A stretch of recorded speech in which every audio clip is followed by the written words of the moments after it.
Alright, welcome to another video tutorial brought to you by Tutvid.com. Alright, in this Dreamweaver tutorial we're going to take a look at inserting text and inserting images into your site. We're going to look at changing text properties. The color of text really is what we're going to look at changing. Changing overall page properties such as the page background, and we're also going to take a look at alignment. Okay, very important things to know about alignment. Alright. So we're going to start out here. I'm going to come up here to the Edit menu, and I'm going to hit Preferences. And under Preferences, I want to uncheck Use CSS instead of HTML tags. I'll explain why I'm doing this later, but I do have a reason. Alright, so we're going to start out by inserting text. I'm going to type out a textual navigation bar here. So I'm going to type in Home, space, and then I'm going to hit Shift / twice. That places two of those vertical bars. Alright, I'm going to type portfolio. Try to spell it properly. Okay, I'm going to put two more of those vertical bars. I'm going to contact. Basically, I'm making an exact copy of the navigation bar I have on the rest of this dummy site that we've been working with here in Dreamweaver. I'm just making it with text to show you how to insert text. And as you can see, I'm just typing text. You select anywhere and type text, just like inserting text into any word processor. Okay, and we're going to type stock. Alright, so there's our navigation bar. Same exact as one of the navigation bars we have over in index.html as images. Alright, so now that you know how to do that, we're going to insert a couple images here. I'm going to hit Enter, and I'm going to hit up arrow, and that's going to move me up to the line above my little navigation bar. And we want to insert an image here. Now, I'm going to show you three different ways of inserting images. I'm going to show you my favorite way to insert images, a way that I sometimes insert images, and a way that I almost never insert images, and I'll tell you why I do what I do. Alright, so in order to insert this first image, I'm going to come over here under the Files panel. There are sub-panels of Files, Assets, and Snippets. I'm going to go under Assets, and here I have the list of my images. Okay, I've got the little Images button selected. Not any of this other stuff, Images. And I'm going to select planetheader.jpg. Okay, what I like about this is I can just click my image, I get a nice preview of it right up here, and then I can just grab it, drag it, and drop it wherever I want. Okay. Now this dialog box comes up and prompts me to insert alternate text, which I will here. I'm going to say planet header. Alright, and then I'm just going to hit Enter. Okay, and there we go, my image is placed. I'm going to delete that image. I'm going to show you another way to do it. Under the Files panel, you can navigate to wherever your images are in your folder structure, and here's planet header. Pretty sure it's a file. Drag that right out, just like we did. It's going to prompt us again. This time I'm just going to hit Cancel. Okay, it's going to place your image just without alternate text, although I do recommend using alternate text. It's a good habit to get into. Alright, what I don't like about this way of inserting images is you have to navigate through your folder structure, and then once you get to the image you think is your image, there's no preview. So you're kind of doing a little bit of guesswork, but with a small site like this, it's not bad because I pretty well know where everything is. It becomes an issue when you're working with a much bigger site with hundreds and hundreds of images. It gets a little complicated. Alright, and the last way, the way I almost never use, is here under the Insert panel. Okay, there's an Image button. So select where you want the image to go, press Insert Image.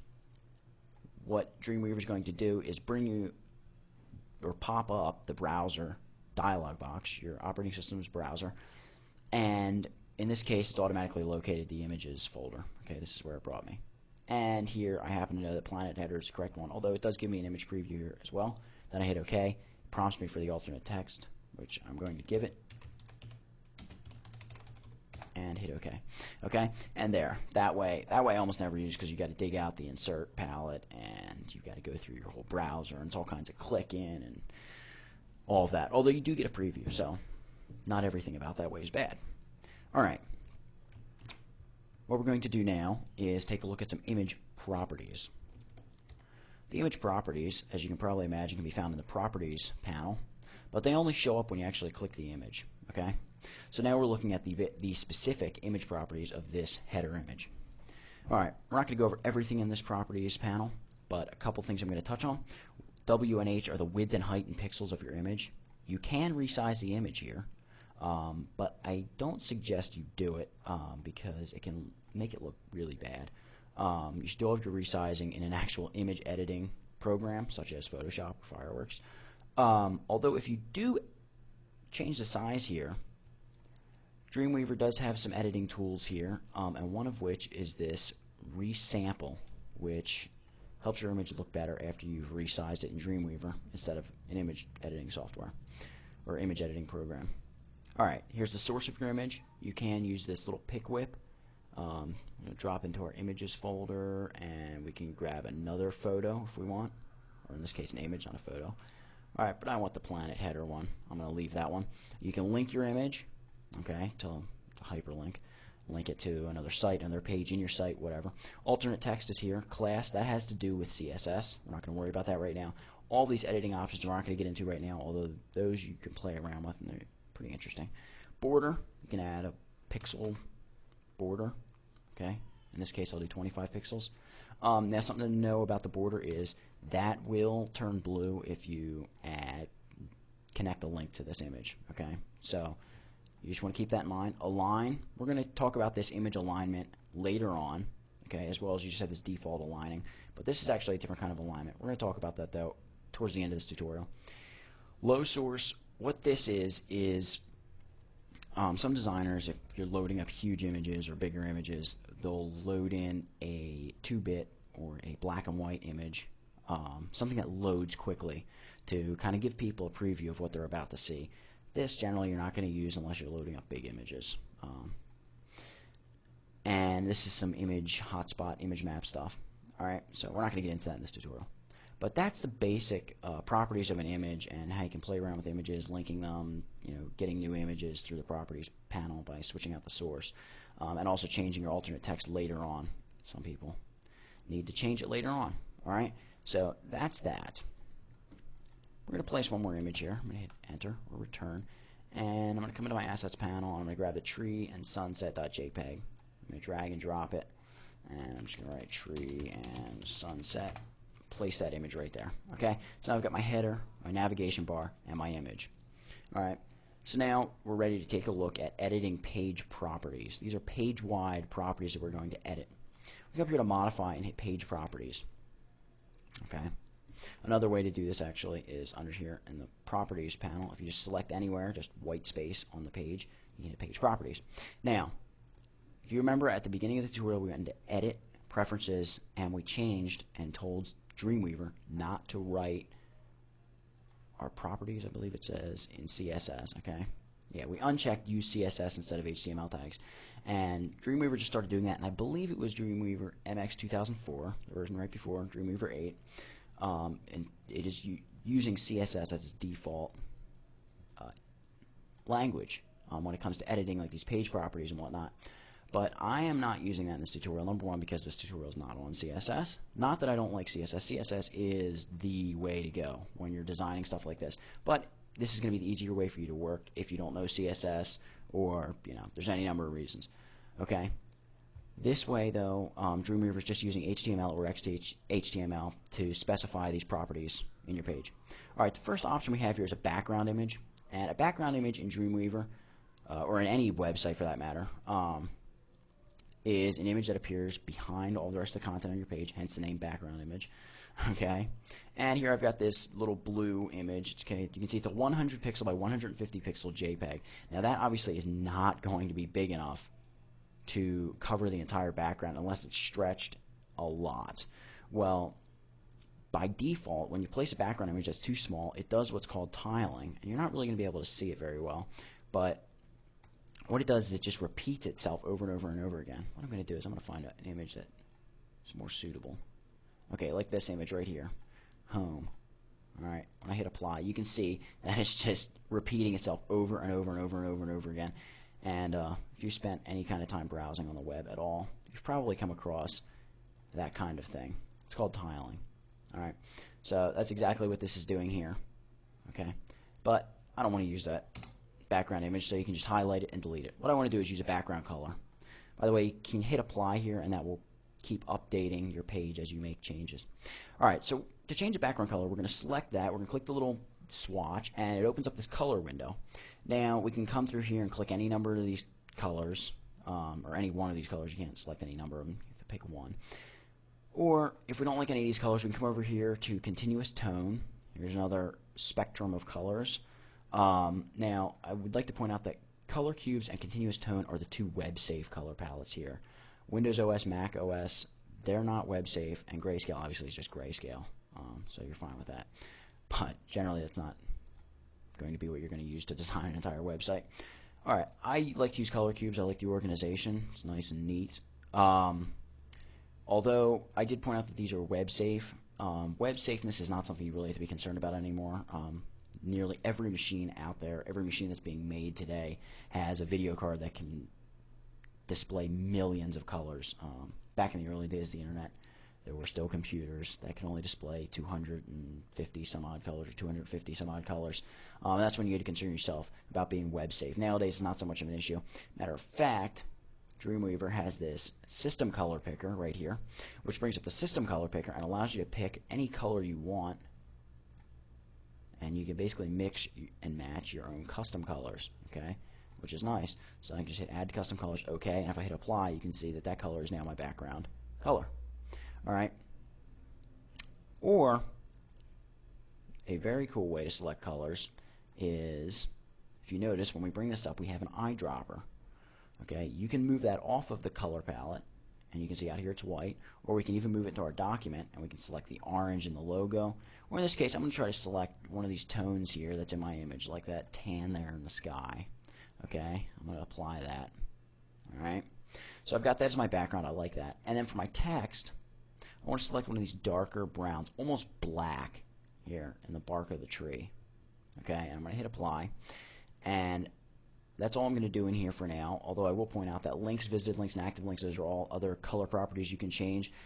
As you know, default links are blue. Visited links, when you click a link and visit it, turns purple. Active link, this is when you click a link, when you hold the mouse button down over a link, it is considered an active link, and it flashes red. And that's what that color is. That's default, though, again. Okay, so we're going to hit OK here. Alright, now, we've looked at editing your page properties. Last thing we're going to look at here is aligning. I'm going to preview this page in Firefox on the web. And I'm going to click this little globe up here, and I'm going to hit preview in Firefox. It's going to prompt me to save the document, which I'm going to do. And now it's going to open up Firefox. And one thing you're going to notice is everything is aligned to the left-hand side of the page.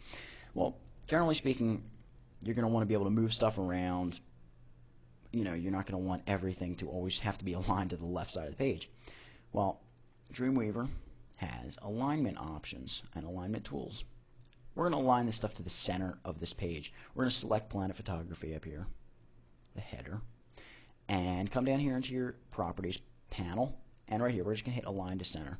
Okay, now it doesn't look like any change has been made, but trust me, change has been made.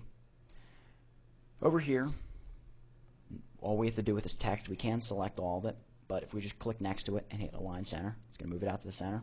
Same thing, we can just put our cursor on that line, same line as this big tree bark and sunset image, Align to Center. Alright, now I'm going to hit F12. That's the hotkey for previewing on the web. It's going to prompt me to save it again, which I'm going to do. Now, everything is aligned to the center. Okay, much nicer. Alright, you can also align stuff over to the right if you want. Okay, but for this, we're going to keep it in the center. There are some things you have to watch for when aligning text, but we're not going to get into that in this tutorial. That's a little more advanced and a little more complicated. Although one thing we are going to go over is aligning text and images, and this is something that's pretty cool and definitely very useful if you're going to lay things out and you're writing articles and you want to put images in and things like that. Alright, I'm going to come back here to Files, and I'm going to open up my index.html page here. And I've got all this text here, which I'm going to select, and I'm going to right-click and copy. Oops. There we go. Copy. I'm going to close that index.html page. Now, I've got right next to my image selected. I'm going to right-click and hit Paste. Okay. Now that pastes the text just below the image, but what I want is the text to be on the same line as the image, okay? Because if you're working with images and text, you're going to have images and text on the same line. The problem with this is, watch, when I select this first series of words here, you're going to see it selects all the way up to the top of the image. There's all that wasted space there. Now there's a way we can utilize that wasted space, excuse me, wasted space, and that is aligning your images with your text. The way we can do that is by selecting this image, and I'm actually going to pop my properties palette free here so you can see what's going on. I'm going to select that image, and here under Align, we've got baseline, top, middle, bottom, text top, absolute middle, absolute bottom, left, and right. Now, baseline, top, middle, and bottom, those are all just taking that first line of text and either placing it at the top, the bottom, the middle of the image. Okay, for example, middle, you can see it move that first line of text right up there and stuck it right at the middle of the image.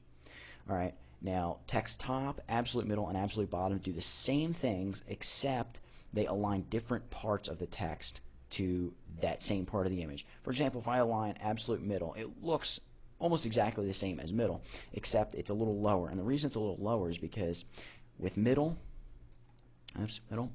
the bottom of the letters was aligned to the center of the image. With absolute middle, the center of the letters is aligned with the center of the image. Okay, so very slight difference, but if you're picky, it's there for you. Then left and right, these are the two you're going to use most of the time. Left, you can see this is going to stack all of our text right into all of that wasted space. That's exactly what I wanted. And right does the same thing, just on the opposite side of the window. All right, so I'm going to hit Preview in Browser here. We're going to save it, and I'm going to show you what this does. I'm going to point out one thing. All right, now, if you notice, all of this text is running up the side of that image. Perfect. That's what we want. Not only does it do that, it wraps around the image nicely, but also when you expand or contract the window, that text moves with it. Okay, so the text flows around the image. All right, that's very nice. Okay, just something I wanted to point out. All right, and then if we select the image and I'm moving off screen here, I can switch to the right, and it does the same exact thing. Whoops. There we go. There we go. Okay, same exact thing. All right. And that's pretty well the basics of getting yourself started creating a site, some of the basic things you're going to need to know for building a page. Hope you've learned something. I hope you can go out and start making your website now. And thanks for watching.